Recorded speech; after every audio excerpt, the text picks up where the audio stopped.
Members of the Congress, I have the great pleasure, the high privilege, and the distinct honor of presenting to you the President of the United States.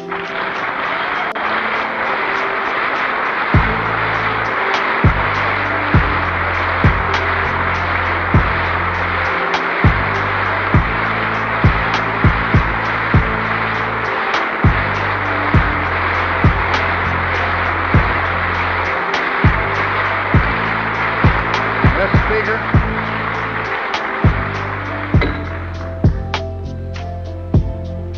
Speaker, Mr. President,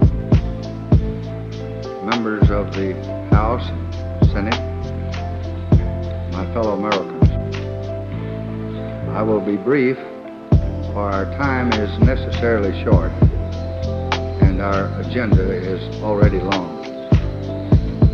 Last year's congressional session was the longest in peacetime history. And with that foundation, let us work together to make this year's session the best in the nation's history.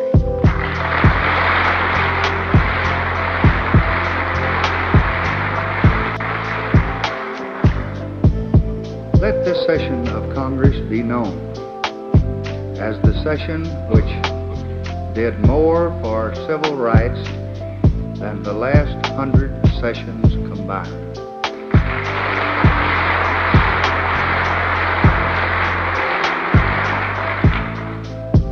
As the session which enacted the most far-reaching tax cut of our time.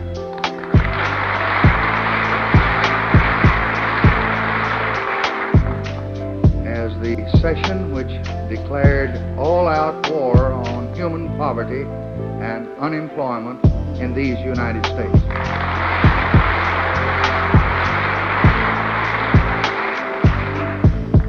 As the session which finally recognized the health needs of all of our older citizens.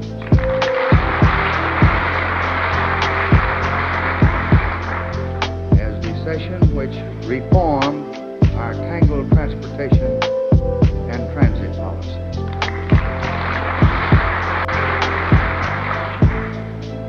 As the session which achieved the most effective, efficient foreign aid program ever.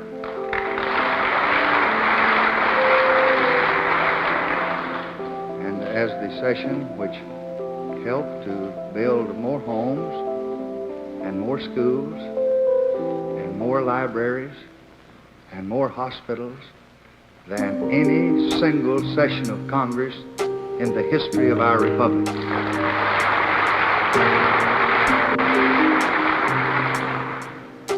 All this and more can and must be done. It can be done by this summer.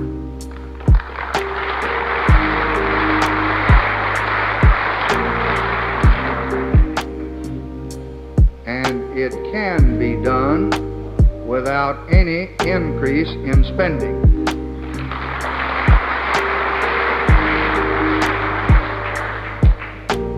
In fact, under the budget that I shall shortly submit, it can be done with an actual reduction in federal expenditures and federal employment.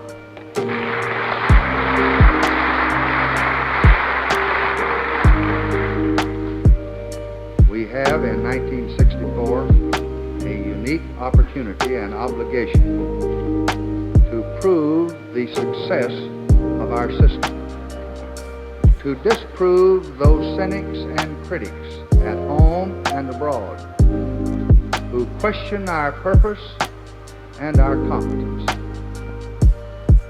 If we fail, if we fritter and fumble away our opportunity in needless, senseless quarrels between Democrats and Republicans, or between the House and the Senate, or between the South and the North, or between the Congress and the administration, then history will rightfully judge us harshly.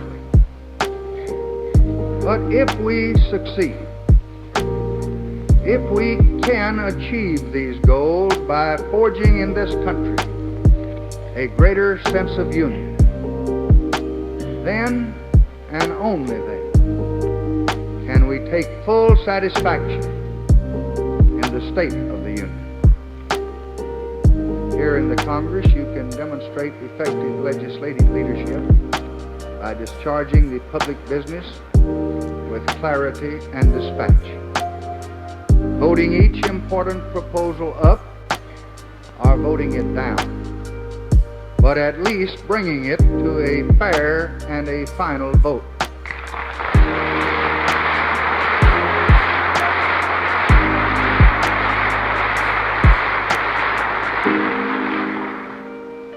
Let us carry forward the plans and programs of John Fitzgerald Kennedy, not because of our sorrow or sympathy, but because they are right.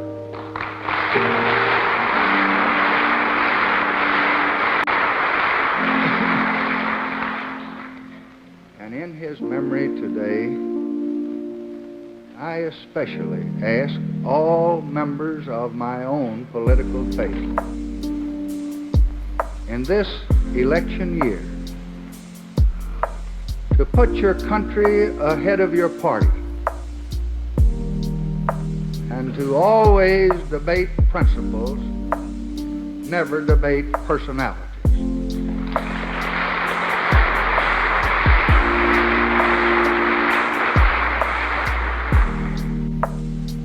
For my part, I pledge a progressive administration which is efficient and honest and frugal.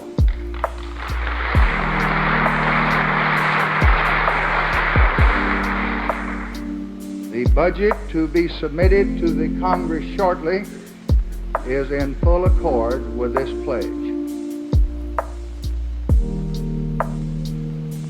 It will cut our deficit in half.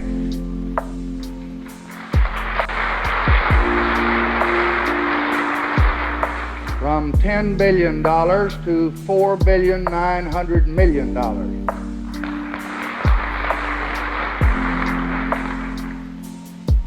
It will be in proportion to our national output, the smallest budget since 1951.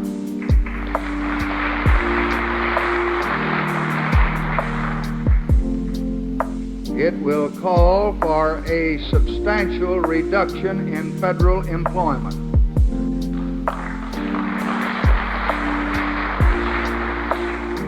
A feat accomplished only once before in the last 10 years, while maintaining the full strength of our combat defenses. It will call for the lowest number of civilian personnel in the Department of Defense since 1950.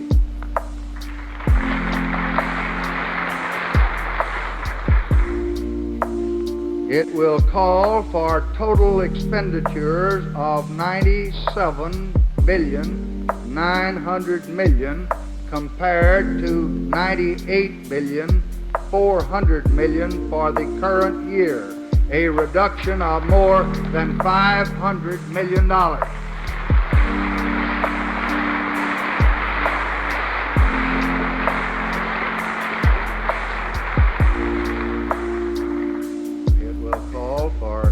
Obligation authority of $103.8 billion, a reduction of more than $4 billion below last year's request of $107.9 billion.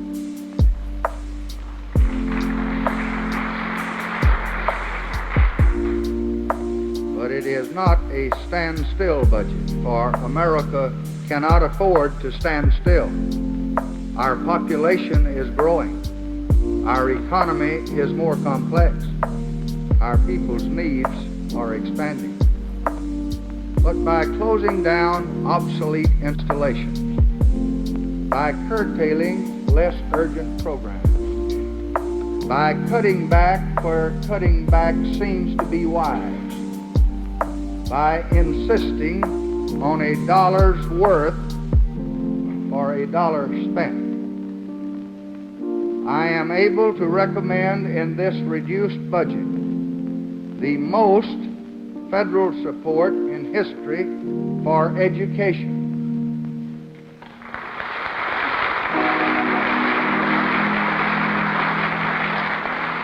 For health,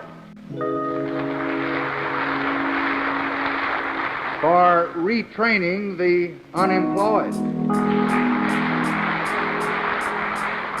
and for helping the economically and the physically handicapped.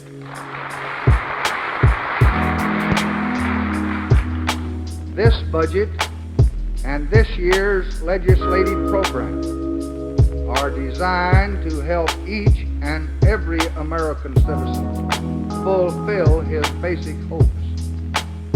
His hopes for a fair chance to make good. His hopes for fair play from the law.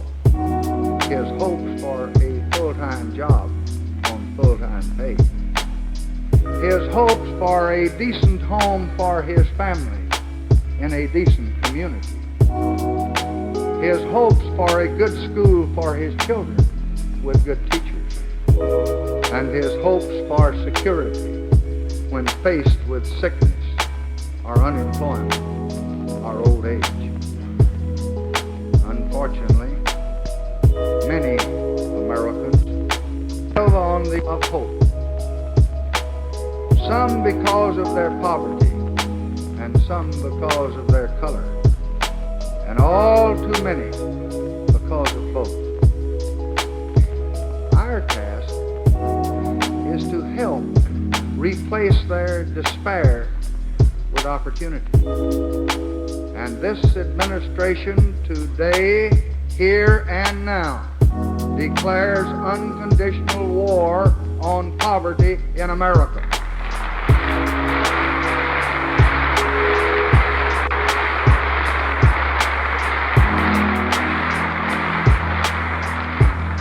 And I urge this Congress and all Americans to join with me in that effort.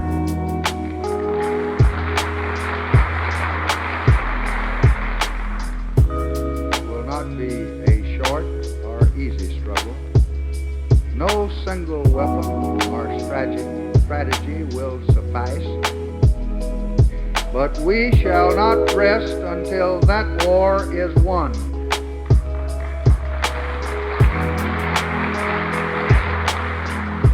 The richest nation on earth can afford to win it. We cannot afford to lose it. $1,000 invested in salvaging an unemployable youth today can return $40,000 or more in his lifetime. Poverty is a national problem, requiring improved national organization and support. But this attack to be effective must also be organized at the state and the local level and must be supported and directed by state and local efforts. For the war against poverty will not be won here in Washington. It must be won in the field, in every private home, in every public office, from the courthouse to the White House.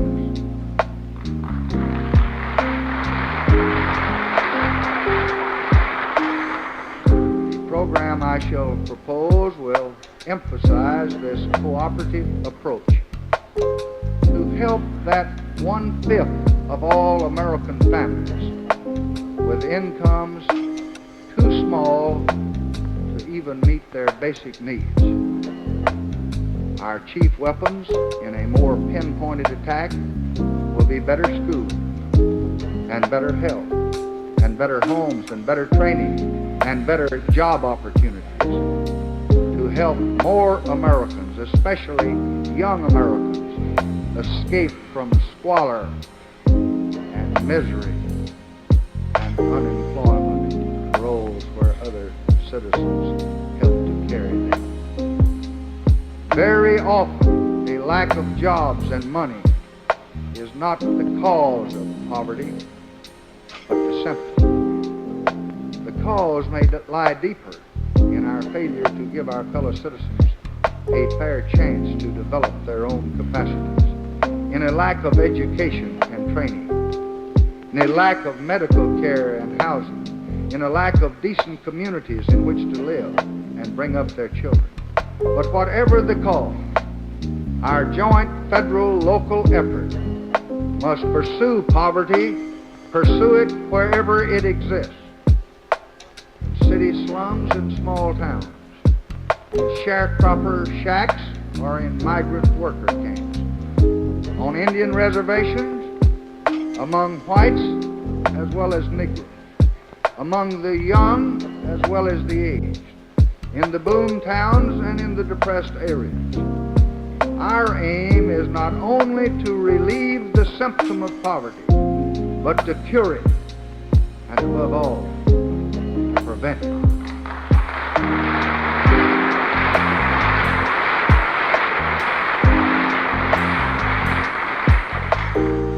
No single piece of legislation, however, is going to suffice. We will launch a special effort in the chronically distressed areas of Appalachia.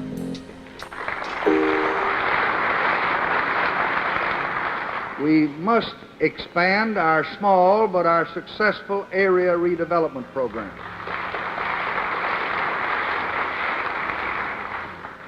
We must enact youth employment legislation to put jobless, aimless, hopeless youngsters to work on useful projects.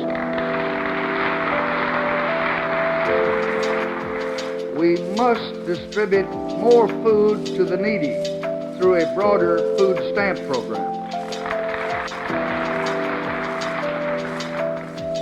We must create a national service corps to help the economically handicapped of our own country as the Peace Corps now helps those abroad.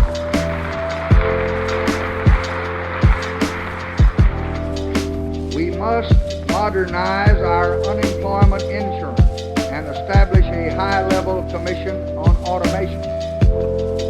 If we have the brain power to invent these machines, we have the brain power to make certain that they are a boon and not a bane to humanity.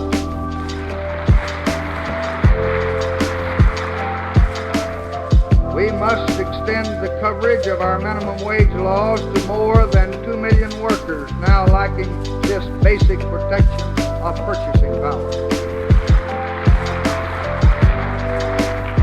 We must, by including special school aid funds as part of our education program, improve the quality of teaching and training and counseling in our hardest hit areas.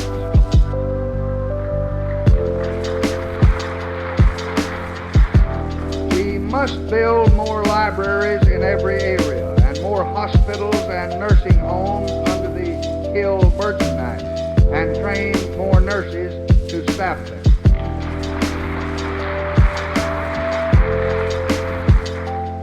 We must provide hospital insurance for our older citizens financed by every worker and his employer under Social Security.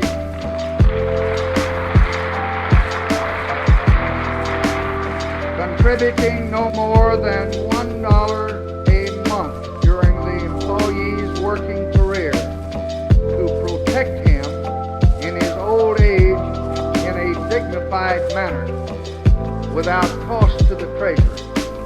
against the devastating hardships of prolonged or repeated illness.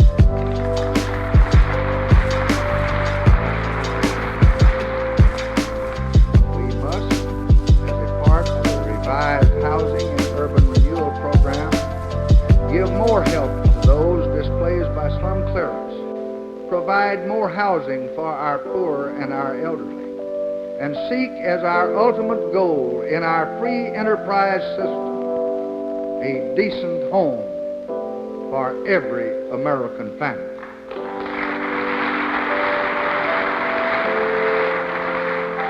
We must help obtain more modern mass transit within our communities, as well as low-cost transportation between them.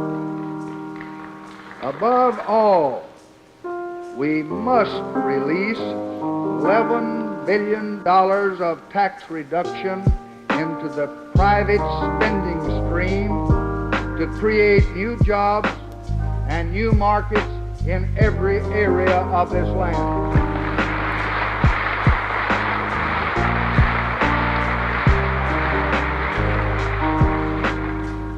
These programs are obviously not for the poor or the underprivileged alone. Every American will benefit by the extension of Social Security to cover the hospital costs of their aged parents. Every American community will benefit from the construction or modernization of schools, libraries, hospitals, and nursing homes, from the training of more nurses, and from the improvement of urban renewal and public transit. And every individual American taxpayer and every corporate taxpayer will benefit from the earliest possible passage of the pending tax bill, from both the new investment it will bring and the new jobs that it will create.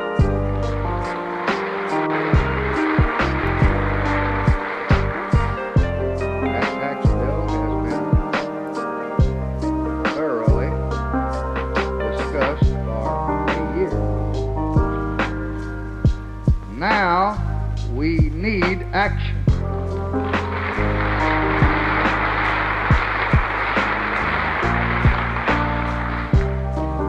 The new budget clearly allows it.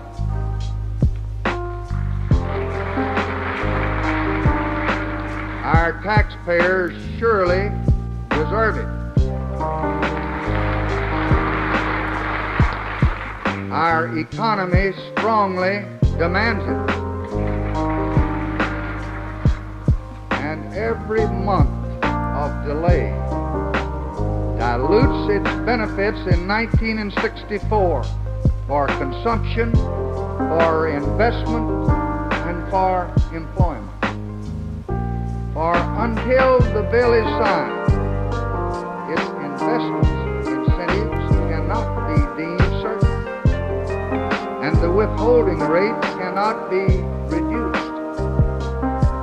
And the most damaging and devastating thing you can do to any businessman in America is to keep him in doubt and to keep him guessing on what our tax policy is. And I say that we should now reduce to 14% instead of 15% our withholding rate. And I therefore urge the Congress to take final action on this bill by the 1st of February, if at all possible.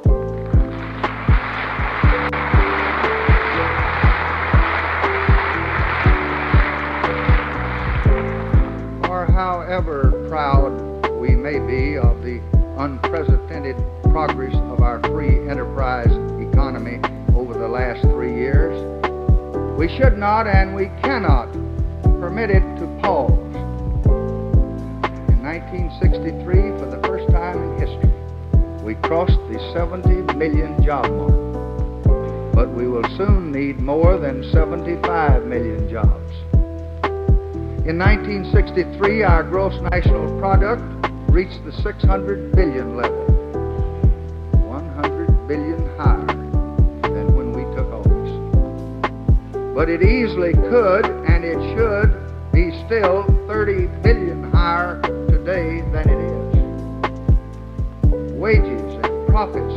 family income are also at their highest level in history.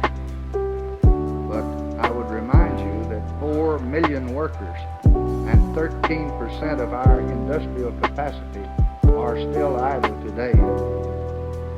We need a tax cut now to keep this country moving.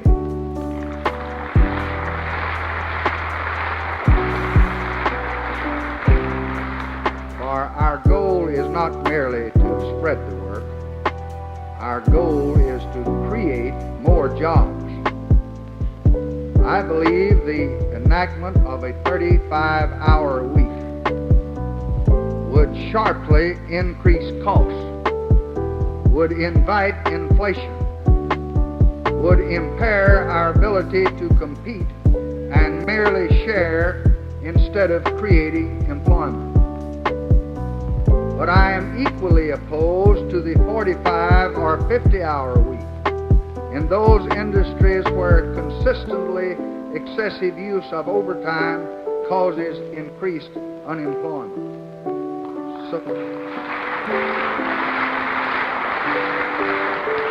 So, therefore, I recommend legislation authorizing the creation of a tripartite industry committee to determine on an industry-by-industry basis as to where a higher penalty rate for overtime would increase job openings without unduly increasing costs, and authorizing the establishment of such higher rates. Let me make one principle of this administration abundantly clear. All of these increased opportunities in employment, in education, in housing, and in every field must be open to Americans of every color.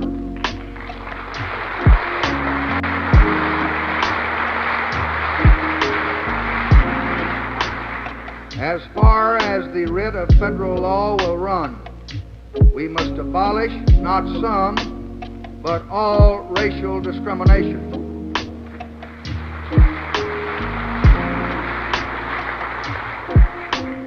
For this is not merely an economic issue, or a social, political, or international issue. It is a moral issue, and it must be met by the passage this session of the bill now pending in the House.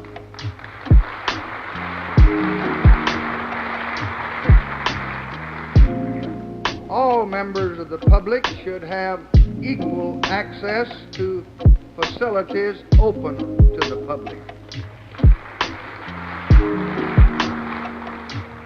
All members of the public should be equally eligible for federal benefits that are financed by the public.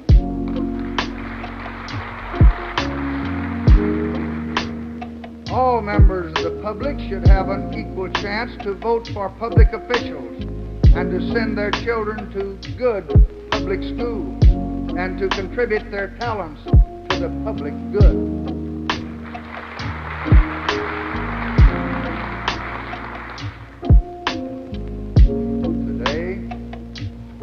Americans of all races stand side by side in Berlin and in Vietnam. They died side by side in Korea. Surely they can work and eat and travel side by side in their own country.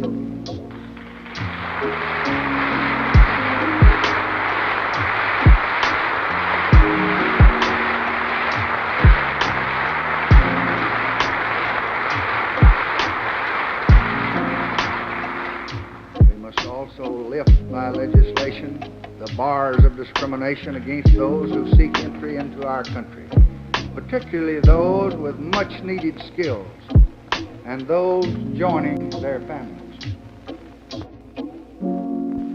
In establishing preferences, a nation that was built by the immigrants of all lands can ask those who now seek admission, what can you do for our country? But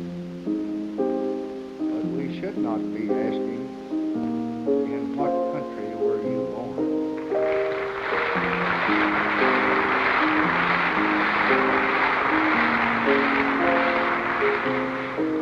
For our ultimate goal is a world without war, a world made safe for diversity, in which all men, goods, and ideas can freely move across every border and every boundary.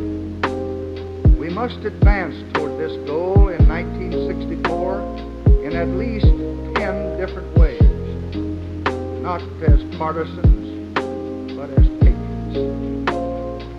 First, we must maintain, and our reduced defense budget will maintain, that margin of military safety and superiority obtained through 3 years of steadily increasing both the quality and the quantity of our strategic, our conventional, and our anti-guerrilla forces.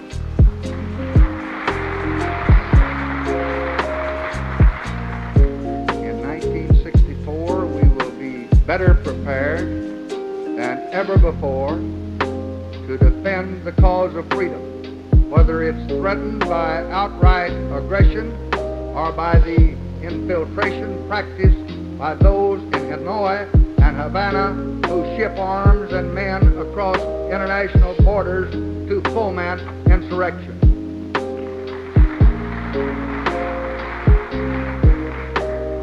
And we must continue to use that strength as John Kennedy used it in the Cuban crisis, and for the Test Ban Treaty, to demonstrate both the futility of nuclear war and the possibilities of lasting peace.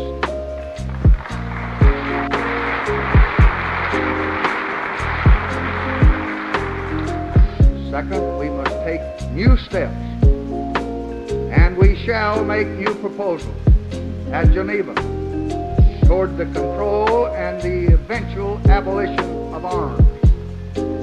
Even in the absence of agreement, we must not stockpile arms beyond our needs or seek an excess of military power that could be provocative as well as wasteful.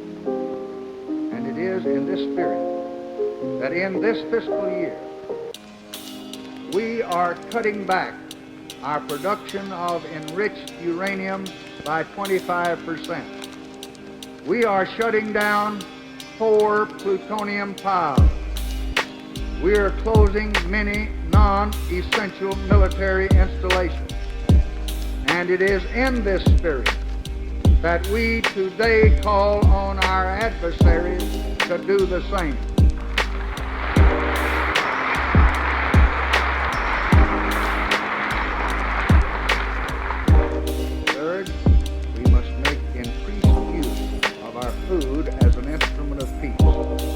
Making it available by sale or trade or loan or donation to hungry people in all nations, which tell us of their needs and accept proper conditions of distribution.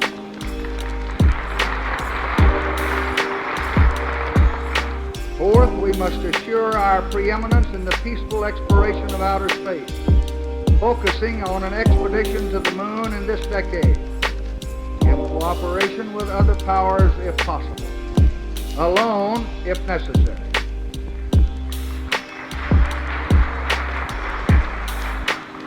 Fifth, we must expand world trade.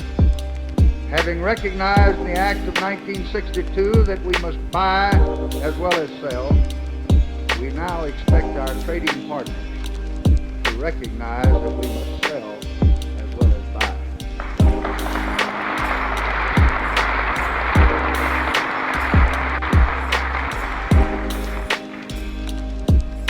We are willing to give them competitive access to our market, asking only that they do the same for us.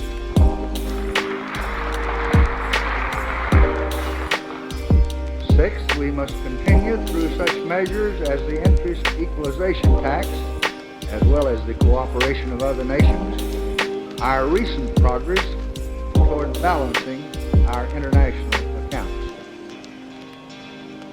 This administration must and will preserve the present gold value of the dollar.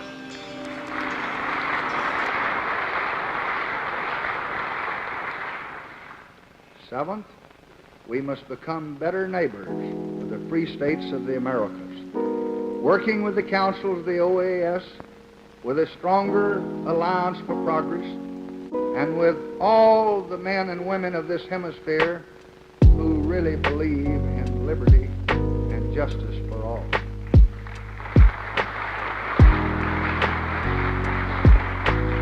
Eighth, we must strengthen the ability of free nations everywhere to develop their independence and raise their standard of living, and thereby frustrate those who prey on poverty and chaos. To do this, the rich must help the poor, and we must do our part. We must achieve a more rigorous administration of our development assistance, with larger roles for private investors, for other industrialized nations, and for international agencies, and for the recipient nations themselves. Ninth, we must strengthen our Atlantic and Pacific partnership, maintain our alliances, and make the United Nations a more effective instrument for national independence and international order.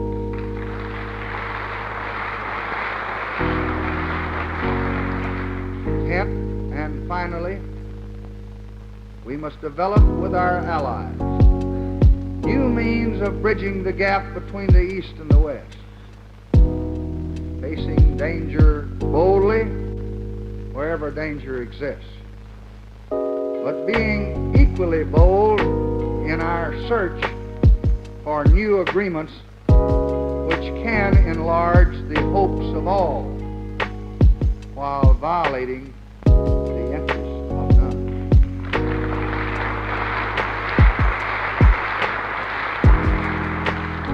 In short, I would say to the Congress that we must be constantly prepared for the worst and constantly acting for the best. We must be strong enough to win any war, and we must be wise enough to prevent one.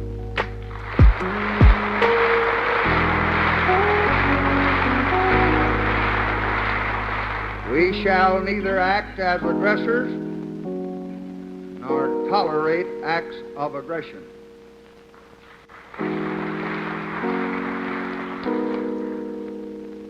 We intend to bury no one,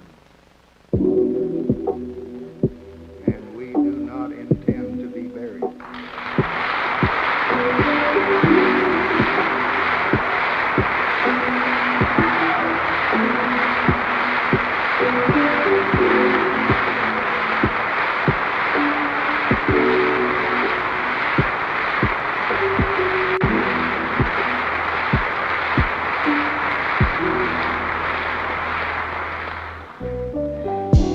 We can fight, if we must, as we have fought before, but we pray that we will never have to fight again.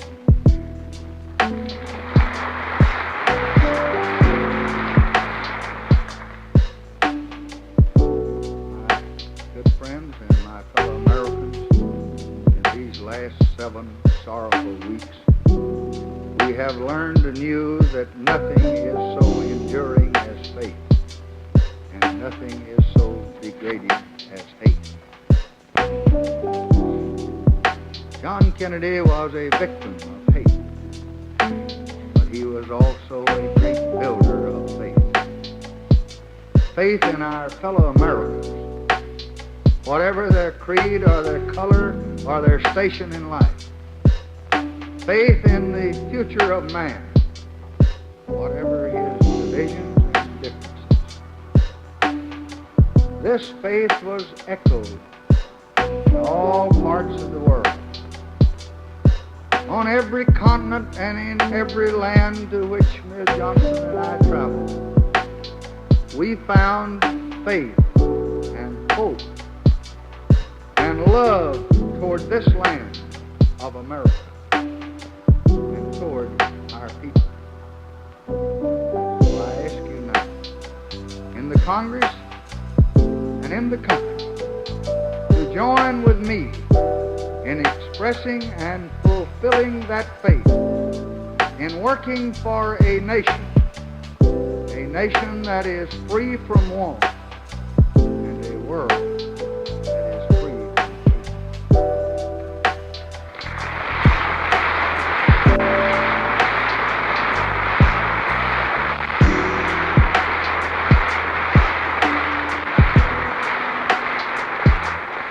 a world of peace and justice and freedom and abundance